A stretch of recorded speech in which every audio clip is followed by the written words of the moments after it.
Welcome to next Zee News. ఈనాటి వార్తా విశేషాలు. రాష్ట్ర ఆర్థిక ఇబ్బందుల వలన బడ్జెట్ కూడా పెట్టుకోలేని పరిస్థితి నెలకొందని సీఎం చంద్రబాబు తెలిపారు.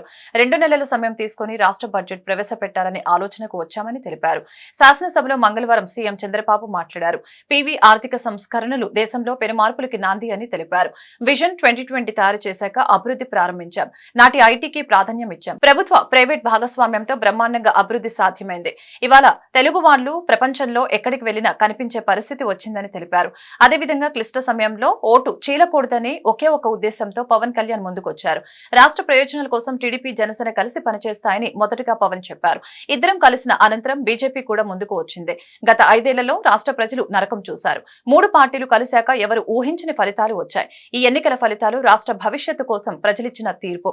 రాష్ట్రాన్ని అభివృద్ధి చేసే వరకు సమిష్టిగా ముందుకు వెళ్తామని ఆయన వెల్లడించారు.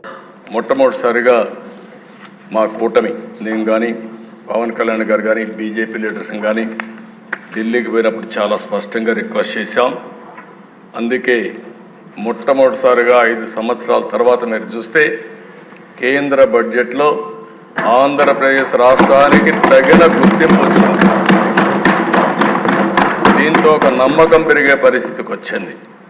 అమరావతి క్యాపిటల్కి special finance support multilateral development agency ద్వారా దగ్గర ఒక 15,000 కోట్ల రూపాయలు ఇవ్వడానికి కేంద్రం ప్రతిపాదన పెట్టింది. ఈరోజే బడ్జెట్లో కూడా ఫైనాన్స్ మినిస్టర్ గారు చాలా స్పష్టంగా చెప్పారు. రెండవ దిశ పోలవరం. ఏదైతే ఈ దుస్థితికి కారణం ఇప్పుడిప్పుడే రిపోర్ట్ కూడా ఇచ్చారు. ఆ రిపోర్ట్ ప్రకారం ప్యారలల్ డయాఫామ్ వాల్ కట్టాలని, దాన్ని రిపేర్లు చేస్తే కుదరదని చెప్పి ఇచ్చారు. అది కూడా పూర్తి చేస్తే వీలైనంత తొందరలో మేము పూర్తి చేస్తాం పోలవరం అని కేంద్రం ముందుకు వచ్చింది. దీనికి మనస్ఫూర్తిగా ధన్యవాదాలు తెలియజేసుకుంటున్నా. ఇంకొక పక్కన దిశ ఏదైతే ఈరోజు additional funds for industrial development, essential infrastructure will be provided for water, power, railways, roads. ఇవన్నీ ఇవ్వడానికి ఒకటి కొప్పర్తి కడప జిల్లా, రెండోది ఓర్వకల్ కర్నూలు. ఈ 2 కూడా కేంద్రం ముందుకు వచ్చారు. ఇది శుభ పరిణామం. దీనికి మనస్ఫూర్తిగా అభినందిస్తున్నాను. ఇంకొక పక్క దిశ ఏదైతే గ్రాంట్స్ బ్యాక్వర్డ్ డిస్ట్రిక్ట్స్, రాయలసీమ 4 జిల్లాలు, ఉత్తరాంధ్ర 3 జిల్లాలు, ప్రకాశం జిల్లా 1. మొత్తం ఫస్ట్ టైం ప్రకాశం జిల్లా కూడా అడిగా. ప్రకాశం జిల్లా కూడా ముందుకు వచ్చారు. ప్రకాశం జిల్లా దాంట్లో ఇంక్లూడ్ చేశారు. We are very happy. ఎందుకంటే ప్రకాశం జిల్లా బ్యాక్వర్డ్ ఏరియా మొత్తం, అలాంటి జిల్లాకు అన్యాయం జరుగుతున్న ఉద్దేశంతో గట్టిగా అడిగితే ఇది కూడా యాడ్ చేశారు. ఈ 8 జిల్లాలకు కూడా ఆర్థిక సహాయం చేస్తామని ముందుకు వచ్చారు. దానికి కూడా మనస్ఫూర్తిగా మనం అడిగిన డిమాండ్స్ ఉన్నాయి, ఇవన్నీ వర్కౌట్ చేస్తాం. ఇది కూడా మనం ముందుకు తీసుకెళ్తాం. ఇది కాకుండా ఎకనామిక్ గ్రోత్కి మన దగ్గర డబ్బులు లేవు. దీనికి క్యాపిటల్ ఎక్స్పెండిచర్ కింద రాష్ట్ర భవిష్యత్తు ఏపీ పునర్నిర్మాణం కోసం జనసేన పార్టీ సంపూర్ణ సహకారం అందిస్తుందని డిప్యూటీ సీఎం పవన్ కళ్యాణ్ తెలిపారు. గవర్నర్ ప్రసంగానికి ధన్యవాదాలు తెలిపే తీర్మానంపై చర్చలో భాగంగా ఆయన అసెంబ్లీలో మాట్లాడారు. ఎందరో మహానుభావులు తెలుగు నేలపై జన్మించారని, వారందరినీ స్ఫూర్తితో రాష్ట్రాన్ని ముందుకు తీసుకువెళ్తామని పిలుపునిచ్చారు. వైసీపీ పాలనలో రాష్ట్ర ఖజానా ఖాళీ కావడంతో పాటు పోలవరం, అమరావతి ఆగిపోయాయి. రాష్ట్రంలో శాంతి భద్రతలు లేకుండా పోయాయి. సహజ వనరులు దోపిడీకి గురయ్యాయి. పెట్టుబడులు కూడా రాకుండా చేశారు. రాష్ట్ర అభివృద్ధి కోసం చంద్రబాబు వంటి సుదీర్ఘ అనుభవం ఉన్న నాయకుడి ఆధ్వర్యంలో కలిసి పనిచేస్తాం. ఎవరూ కక్ష సాధింపు చర్యలకు పాల్పడవద్దు. అవినీతికి ఆస్కారం లేకుండా పనిచేయాలి. తప్పు చేస్తే జనసేన వారిపైన చర్యలు ఉంటాయి. నేను తప్పు చేసినా చర్యలు తీసుకోవాలి అని పవన్ తెలిపారు. ఏం ఆశించబోతున్నాం, భవిష్యత్తులో ఎలాంటిదా ఆశించబోతున్నాం, కలెక్టివ్గా మనందరం కలిసి ఈ రాష్ట్రాన్ని ఈ కూటమి ద్వారా ఎలా ముందుకు తీసుకెళ్ళాలి అనేది 3 చాలా స్పష్టంగా చెప్పారు.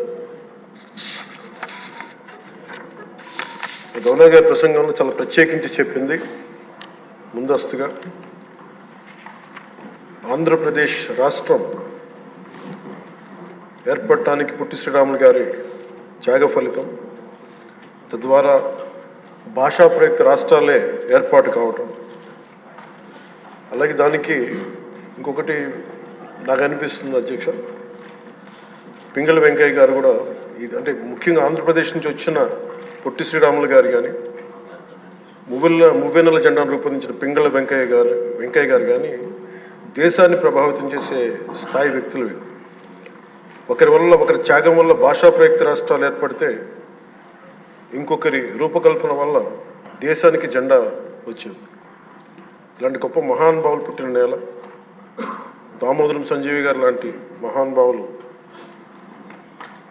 సంస్కరణలు తీసుకోవాలి, అలాంటి వారు గొప్ప సంస్కరణలు తీసుకొచ్చిన నేల ఇది. పివి నరసింహారావు గారు, అలాగే శ్రీ ఎన్టీ రామారావు గారు, వీరందరి పరంపరలో ఎప్పుడు ఆంధ్రప్రదేశ్ ముందుకెళ్తూనే ఉంది. అలాగే ఈరోజు ముఖ్యమంత్రి వారిని గౌరవ ముఖ్యమంత్రి శ్రీ చంద్రబాబు నాయుడు గారు లేరు, వారి గురించి కూడా చెప్పాల్సి ఈ సందర్భంలో. ఆంధ్రప్రదేశ్కి ఎవరన్నా రావాలి అనుకుంటే ముందస్తుగా చంద్రబాబు గారు పాలన స్టార్ట్ చేసినప్పుడు, ఆయన ముఖ్యమంత్రిగా ఉన్నప్పుడు ప్రతి ఒక్కరూ మేము వచ్చి ఆంధ్రప్రదేశ్కి వచ్చి పని చేయాలి, ప్రతి ఐఏఎస్ అధికారి, ప్రతి ఐపీఎస్ అధికారి తపన పడేవారని నాకు ఢిల్లీలో చాలామంది ఐఏఎస్ అధికారులు చెప్పారు. అలాంటి అద్భుతమైన పాలన, ఛాలెంజెస్ని అధిగమించి ఆంధ్రప్రదేశ్ని అభివృద్ధి దిశగా తీసుకెళ్లారు.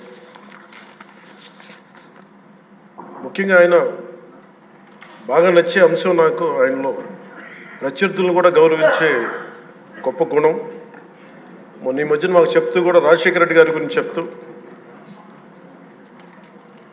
ఆయన గురించి కూడా, ఆయన ఎంత ప్రత్యర్థి అయినప్పటికీ కూడా ఆయన గురించి కూడా మంచి వాక్యాలు చెప్పి ఆయన చేసిన మంచి పనిని కూడా చెప్పే సహృదయం ఉంది నారా చంద్రబాబు గారికి. వాటి నుంచి తీసుకోవాలి, మేము నాలాంటి వాళ్ళు నేర్చుకోవాలి. రాష్ట్ర విభజన తర్వాత ఆర్థికంగా తీవ్రంగా నష్టపోయిన ఆంధ్రప్రదేశ్ ను గట్టెక్కించేలా బడ్జెట్ లో ఆర్థిక మంత్రి నిర్మలా సీతారామన్ శుభవార్త చెప్పారు. కేంద్ర బడ్జెట్ లో ఏపీకి ప్రత్యేక ఆర్థిక సాయం ప్రకటించారు. రాజధాని అమరావతి అభివృద్ధి 15,000 కోట్ల ఆర్థిక సాయం ఇవ్వనున్నట్లు వెల్లడించారు. అవసరాన్ని బట్టి భవిష్యత్తులో మరిన్ని అదనపు నిధులు కేటాయిస్తామని చెప్పారు. ఈ సందర్భంగా విభజన చట్టానికి అనుగుణంగా పోలవరం సత్వర నిర్మాణానికి సంపూర్ణ సాయం అందిస్తామని కేంద్ర మంత్రి తెలిపారు. ఆంధ్రప్రదేశ్ రాష్ట్రం రైతులకి జీవనాడి పోలవరం. భారత ఆహార భద్రతకు ఆ ప్రాజెక్టు ఎంతో కీలకమైనది. పోలవరం నిర్మాణం సత్వరం జరిగేలా చూస్తామని నిర్మలమ్మ భరోసా ఇచ్చారు. అదేవిధంగా ఏపీలో వెనుకబడిన ప్రాంతాలకు ప్రత్యేక ప్యాకేజీ ఇవ్వనున్నట్లు నిర్మలా సీతారామన్ ప్రకటించారు. రాయలసీమ, ప్రకాశం, ఉత్తరాంధ్ర జిల్లాలకు ప్రత్యేక ప్యాకేజీ కింద నిధులు మంజూరు చేస్తామని అన్నారు. Andhra Pradesh reorganisation act. Our government has made concerted efforts to fulfill the commitments in Andhra Pradesh Reorganization Act.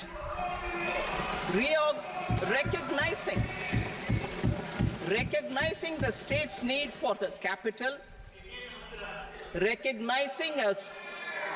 recognizing the state's need for a capital, we will facilitate special financial support through multilateral development agencies. In the current financial year, 15,000 crore rupees will be arranged with additional amounts in future years.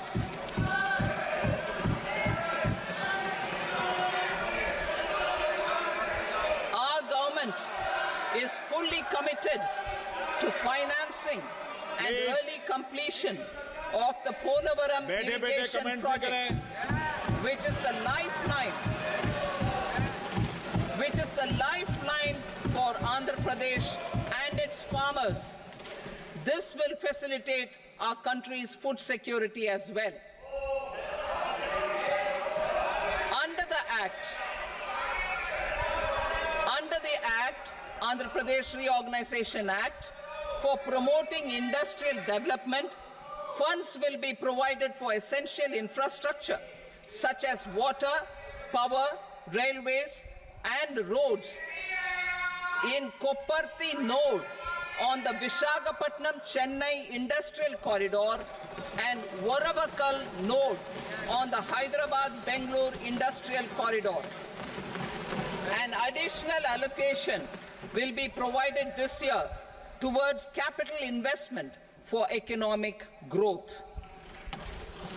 Grants for backward regions of Rayalaseema, Prakasham, North Coastal Andhra, as stated in the Act, will be provided. రాష్ట్రంలో చోటు చేసుకుంటున్న సంఘటనలు హింసాత్మక రాజకీయాలను దేశ ప్రజల దృష్టికి తీసుకువెళ్లేందుకు వైఎస్ఆర్సీపీ ప్రయత్నిస్తోంది. ఈ క్రమంలో దేశ రాజధాని వేదికగా బుధవారం ధర్నా చేపడుతోంది.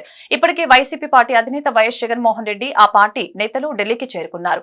రాష్ట్రంలో గత నెలన్నర రోజులుగా 36 హత్యలు జరిగాయి. 35 మంది ఆత్మహత్యలు చేసుకున్నారు. రాష్ట్ర వ్యాప్తంగా వివిధ ప్రాంతాల్లో 1050 దాడులు, దౌర్జన్యాలు చోటు చేసుకున్నాయి.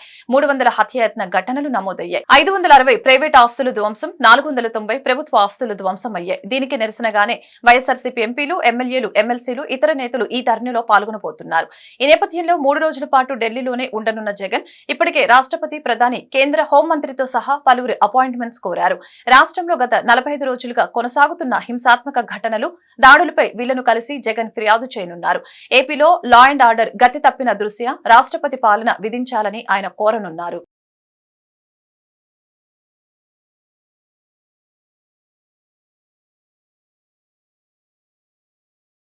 గత 5 ఏళ్ల పాలనలో ఏపీ సుమారు 20 ఏళ్లు వెనక్కి వెళ్లిందని కేంద్ర మంత్రి రామ్మోహన్ నాయుడు విమర్శించారు. టీడీపీ ఎంపీలతో కలిసి ఢిల్లీలో నిర్వహించిన మీడియా సమావేశంలో ఆయన మాట్లాడారు. వైసీపీ పాలనలో ఏ ప్రజాస్వామ్య వ్యవస్థ సక్రమంగా లేకుండా పోయింది. అమరావతికి రైతులు భూములిస్తే జగన్ శ్మశానం చేయాలని చూశారు. కూటమి ప్రభుత్వం ఏర్పాటుతో ప్రజల విశ్వాసం పెరిగింది. మా ప్రభుత్వంలో కేంద్రం నుంచి అమరావతికి నిధులు ప్రకటన రావడం సంతోషదాయకం. భవిష్యత్తులో కూడా అవసరమైతే మరిన్ని నిధులు ఇస్తామని అనడం చాలా గౌరవం. వెనుకబడిన ప్రాంతాలకు కూడా ప్రత్యేక నిధులు ఇస్తామని అన్నారు. 5 కోట్ల మంది రాష్ట్ర ప్రజలు ఊపిరి పీల్చుకునే బడ్జెట్ ఇది. బడ్జెట్ ద్వారా ఏపీకి నూతన విశ్వాసాన్ని కల్పించిన కేంద్ర ప్రభుత్వానికి ధన్యవాదాలు అని రామ్మోహన్ నాయుడు తెలిపారు. ఈ యొక్క బడ్జెట్ లో రూపకల్పన చేసినటువంటి విషయాలు 5 కోట్ల మంది ఆంధ్రప్రదేశ్ రాష్ట్ర ప్రజలకి ఊపిరి పీల్చుకునేటటువంటి పరిస్థితినిచ్చాయి, ఆనందపడేటటువంటి అవకాశాన్ని ఇచ్చాయని కూడా తెలియజేసుకుంటున్నాను. దానికి ప్రత్యేకమైనటువంటి ధన్యవాదాలు కేంద్ర ప్రభుత్వం, ఆర్థిక శాఖ మంత్రి మన నిర్మలా సీతారామన్ గారు, అలాగే ప్రధానమంత్రి నరేంద్ర మోదీ గారికి మన 5 కోట్ల మంది రాష్ట్ర ప్రజల తరపున తెలియజేస్తున్నాం. 5 సంవత్సరాలు జగన్మోహన్ రెడ్డి తాలూకా పరిపాలనలో ఆంధ్రప్రదేశ్ రాష్ట్రం సుమారు 20-25 సంవత్సరాలు వెనక్కి వెళ్లిపోయే పరిస్థితి మనం అందరం చూశాం. ఏ ప్రజాస్వామ్య వ్యవస్థ కూడా చక్కగా లేదు, ఏ ప్రాజెక్టు కూడా ముందుకు నడిచే పరిస్థితి లేదు, ఎక్కడ అభివృద్ధి ఒక పైసా ఖర్చు పెట్టి రాష్ట్రాన్ని అభివృద్ధి చేసే పరిస్థితి లేదు. ఇలాంటి సందర్భంలో కేంద్ర ప్రభుత్వం గాని చెయ్యి చాపకపోతే, కేంద్ర ప్రభుత్వం సహాయ సహకారాలు అందించకపోతే ఆంధ్రప్రదేశ్ రాష్ట్రం పూర్తిగా డీఫంక్ట్ స్టేట్ అయిపోయే పరిస్థితి ఏర్పడుతూ వస్తున్న సందర్భంలో చంద్రబాబు నాయుడు గారు, పవన్ కళ్యాణ్ గారు, నరేంద్ర మోదీ గారు కలిసికట్టుగా ఈ యొక్క ఎన్డీఏ కూటమి ఏర్పరచుకొని ప్రజల్లో ఒక విశ్వాసం కల్పించడం జరిగింది. ఎన్నికల ముందే వాళ్ళందరికీ కూడా హామీ ఇచ్చాం. ప్రజలందరికీ కూడా మళ్లీ రాష్ట్రంలో చంద్రబాబు నాయుడు గారు, కేంద్రంలో మోదీ గారు వచ్చిన తర్వాత రాష్ట్రానికి అన్ని విధాలుగా న్యాయం చేస్తామన్న మాటని ఈరోజు నిజం చేసే విధంగా బడ్జెట్లో అన్ని విషయాలు కూడా రూపకల్పన చేశాం. బడ్జెట్లో సుమారు 15,000 కోట్ల రూపాయలు మన ఆంధ్రప్రదేశ్ రాష్ట్రానికి ఒక గౌరవాన్ని ఇచ్చేటటువంటిది, ఒక అడ్రస్ కల్పించేటటువంటి రాజధాని మన అమరావతి. దానికి 15,000 కోట్ల రూపాయలు స్పెషల్ ప్యాకేజ్ కింద కూడా ఈరోజు నిర్ధారించడం జరిగింది. మరి ఆ అమరావతి క్యాపిటల్ చూసుకుంటే సుమారు 33,000 మంది రైతులు 30,000 ఎకరాలకు పైగా భూమిని కేటాయిస్తే అదంతా కూడా శ్మశానం చేయాలన్న ఆలోచనతో జగన్మోహన్ రెడ్డి ఏ రకంగా కక్షపూరితంగా అక్కడ ఉన్నటువంటి రైతుల్ని కూడా ఇబ్బంది పెట్టారో, అమరావతిని ఏ రకంగా అభివృద్ధి చేయకుండా చూశారో మనం అందరం చూశాం. మరి ఆ రోజు ఇచ్చినటువంటి హామీ ఎన్డీఏ ప్రభుత్వం మళ్లీ అమరావతిని రీబిల్డ్ చేస్తుందని చెప్పాం. దానికి అనుగుణంగా ఈరోజు నిధులు కూడా కేటాయించాం. ఇంకా అవసరమైతే భవిష్యత్తులో కూడా నిధులు కేటాయిస్తామన్నటువంటి మాట కూడా ఆర్థిక మంత్రి గారు చెప్పడం జరిగింది. దానితో పాటు పోలవరం జీవనాడి ప్రాజెక్టు ఎంత కష్టపడి చంద్రబాబు నాయుడు గారు దాన్ని పూర్తి చేయాలని అనుకున్నారో ఆయన తాలూకా పని కాలంలో మనం అందరం చూశాం. మరి ఆ రోజు సుమారు 72% దాన్ని పూర్తి చేస్తే జగన్మోహన్ రెడ్డి వచ్చిన తర్వాత దాన్ని తిరిగి మళ్ళీ నెగిటివ్ డెవలప్మెంట్ కింద 20% వెనక్కిళ్లిపోయే పరిస్థితి వచ్చింది. రాష్ట్ర ప్రభుత్వం 2 కీలక బిల్లుల్ని శాసనసభ ముందుకు తీసుకువచ్చింది. ల్యాండ్ టైటిలింగ్ యాక్టు 2022 రద్దు, ఆరోగ్య వర్సిటీ పేరు మార్పు బిల్లులకి సభ ఏకగ్రీవంగా ఆమోదం తెలిపింది. విజయవాడలోని ఆరోగ్య వర్సిటీకి ఎన్టీఆర్ పేరు పునరుద్ధరించారు. ఈ మేరకు స్పీకర్ అయ్యన్న పాత్రుడు సభలో ప్రకటన చేశారు. తెలుగులోని ఆయన ఈ ప్రకటన చేయడం గమనార్హం. ఒక ఆంగ్ల పదం కూడా వాడకుండా బిల్లులు ఆమోదం పొందినట్లు స్పీకర్ ప్రకటించడాన్ని సభ్యులు అభినందించారు. ఆరోగ్య కుటుంబ సంక్షేమం మరియు వైద్య విద్యా శాఖ మంత్రి గారు డాక్టర్ వైఎస్ఆర్ ఆరోగ్య విజ్ఞాన శాస్త్రంలో విశ్వవిద్యాలయ సవరణ బిల్లు 2024ను ప్రవేశపెట్టేందుకు అనుమతి కోరుతారు. I beg to move for leave to introduce the Dr. YSR University of Health Sciences Amendment Bill 2024. మంత్రి గారి ప్రతిపాదన సభా సమక్షంలో ఉంది. ఇప్పుడు విషయం డాక్టర్ వైఎస్ఆర్ ఆరోగ్య విజ్ఞాన శాస్త్రంలో విశ్వవిద్యాలయం సవరణ బిల్లు 2024ను ప్రవేశపెట్టడం. ఈ ప్రతిపాదనను సుముఖంగా ఉన్నవారు అవును అనండి, వ్యతిరేకంగా ఉన్నవారు కాదు అనండి. అందరూ కూడా అవును అన్నవారు అధికంగా ఉన్నారు కాబట్టి ఈ ప్రతిపాదన అధికంగా ఏకగ్రీవంగా ఉన్నారు కాబట్టి ఈ ప్రతిపాదన ఆమోదించబడింది. బిల్లు సభలో ప్రవేశపెట్టబడింది. రెవెన్యూ రిజిస్ట్రేషన్ మరియు స్టాంపుల శాఖ మంత్రి గారు ఆంధ్రప్రదేశ్ భూమి హక్కుల యాజమాన్య రద్దు బిల్లు 2024ను ప్రవేశపెట్టేందుకు అనుమతి కోరుతారు.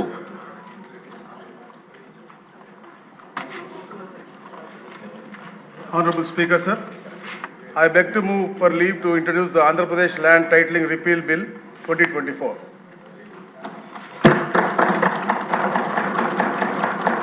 మంత్రి గారి ప్రతిపాదన సభా సమక్షంలో ఉంది. ఇప్పుడు ఈ విషయం ఆంధ్రప్రదేశ్ భూమి హక్కుల యాజమాన్య రద్దు బిల్లు 2024ను ప్రవేశపెట్టడం. ఈ ప్రతిపాదనను సభలో సుముఖంగా ఉన్నవారు అవును అనండి,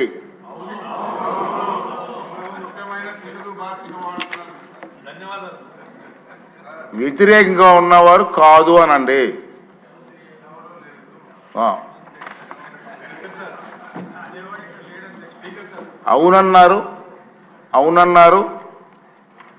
అవునన్న వారు అందరూ కూడా ఏకగ్రీయంగా అన్నారు కాబట్టి ఈ ప్రతిపాదన ఆమోదించబడింది. బిల్లు సభలో ప్రవేశపెట్టబడింది.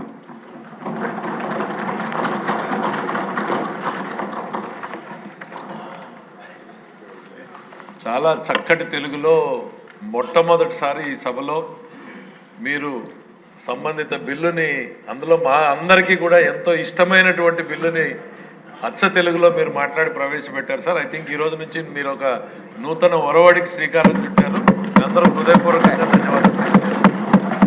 ప్రతి అక్షరం తెలుగులో మాట్లాడే ప్రయత్నం చేస్తున్నాను, మీరు సహకరించండి. వైసీపీ ప్రభుత్వం చేపట్టిన నాడు నేడు పనులపై సమగ్ర విచారణ చేయిస్తామని విద్యాశాఖ మంత్రి నారా లోకేష్ ప్రకటించారు. శాసనసభ 2వ రోజు సమావేశాల్లో భాగంగా స్పీకర్ అయ్యన్న పాత్రుడు ప్రశ్నోత్తరాలు చేపట్టారు. పలువురు సభ్యులు తమ నియోజకవర్గాల్లోని సమస్యల్ని ప్రభుత్వం దృష్టికి తీసుకువచ్చారు. గత ప్రభుత్వం చేపట్టిన నాడు నేడు పనుల్లో భారీగా అవినీతి జరిగిందని ఎమ్మెల్యేలు తెనాలి శ్రావణ్ కుమార్, ధూళిపాల నరేంద్ర, ఏలూరి సాంబశివరావు సభ దృష్టికి తీసుకువచ్చారు. దీనిపై విచారణ చేపట్టాలని రాష్ట్ర ప్రభుత్వాన్ని కోరారు. అనంతరం మంత్రి లోకేష్ మాట్లాడారు. ప్రభుత్వ పాఠశాలల్ని బలోపేతం చేస్తామని తెలిపారు. నాడు నేడుపై ప్రభుత్వం విచారణ చేపడుతుందని అన్నారు. గతంలో నాసిరకం పనులు ఎందుకు చేపట్టారు, పనులు ఎందుకు సరిగ్గా జరగలేదు అనే అంశాలపై ఆరా తీస్తామని తెలిపారు. మొదటి ప్రశ్నకి సమాధానం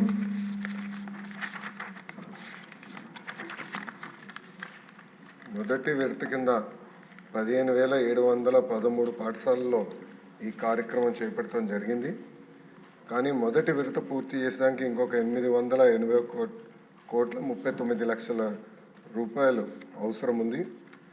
రెండో విడత కింద 22,311 పాఠశాలలో పనులు చేపట్టడం జరిగింది. కానీ ఇది కూడా పూర్తి చేసేదానికి 3,907.75 కోట్ల రూపాయలు అవసరం ఉంది.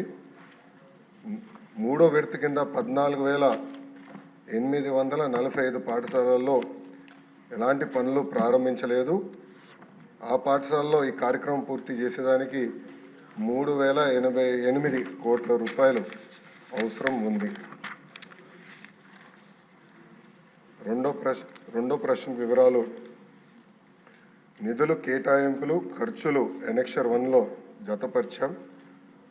మూడో ప్రశ్నకి సమాధానం. గత ప్రభుత్వం 900 కోట్ల రూపాయలు పెండింగ్ బిల్స్ పెట్టడం జరిగింది. ఈ కార్యక్రమం పూర్తి చేసడానికి 7877 కోట్ల రూపాయలు అవసరం ఉంది. గత ప్రభుత్వం ఈ కార్యక్రమంలో చేపట్టిన ప్రభుత్వ పాఠశాలల్లో 72,117 విద్యార్థులు సంఖ్య తగ్గుతాం కూడా జరిగింది.